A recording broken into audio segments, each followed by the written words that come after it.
J'implore tout le monde de comprendre qu'il s'agit d'une situation dans laquelle nous devons nous rassembler et lutter pour la vérité et la justice. Une entrée très solennelle pour ce grand discours annuel du président Vladimir Poutine devant ses parlementaires et les élites russes. Avec un leitmotiv, le conflit en Ukraine et de la faute des Occidentaux. La responsabilité de la poursuite du conflit ukrainien, de son escalade et du nombre de victimes incombe entièrement aux élites occidentales et bien sûr à l'actuel régime de Kiev. Dans la salle, des généraux sont là, des ministres, l'air grave. Le président russe, en chef de guerre, leur demande de se lever pour une minute de silence en mémoire des soldats tombés sur le front. L'image est diffusée en direct dans tout le pays. Pour leur famille, Vladimir Poutine annonce un fonds spécial, un suivi social et des jours de congés supplémentaires pour les militaires. Le message est clair, la Russie continuera le combat, quel qu'en soit le prix.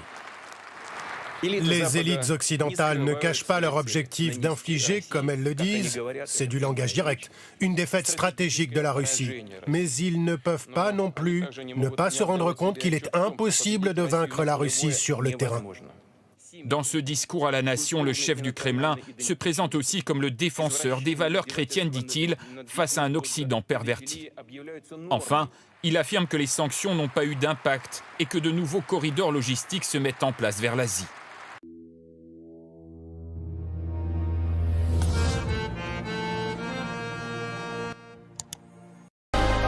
Стивен Фредерик Сигал.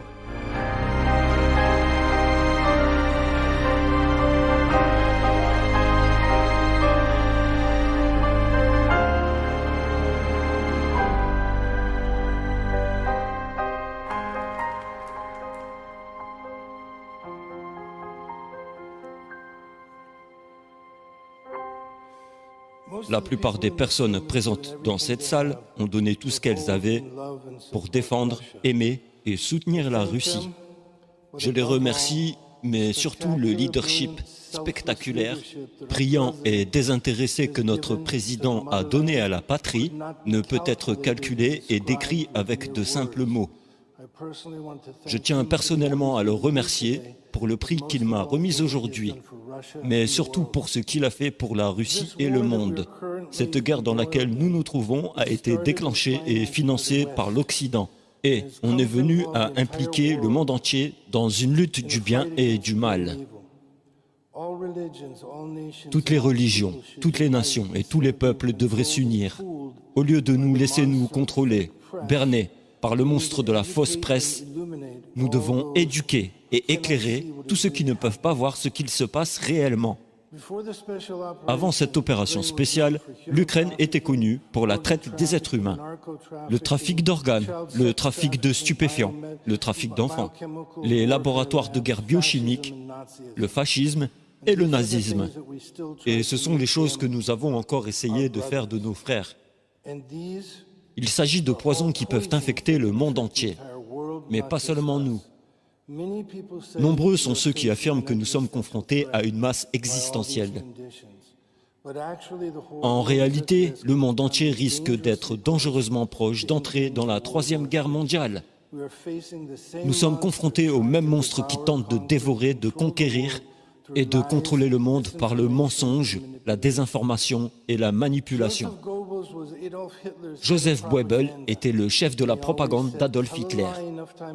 Il disait toujours que si on répète un mensonge assez souvent, il devient la vérité. Puissions-nous tous devenir des personnes éduquées qui comprennent ce qu'est la propagande et ce qu'est la vérité. J'implore tout le monde de comprendre qu'il s'agit d'une situation dans laquelle nous devons nous rassembler et lutter pour la vérité et la justice. Steven Seagal est un acteur, réalisateur, producteur de cinéma, scénariste, chanteur et musicien américano-serbo-russe. Son appel à l'unité mondiale pour lutter pour la vérité et la justice m'interpelle fort bien.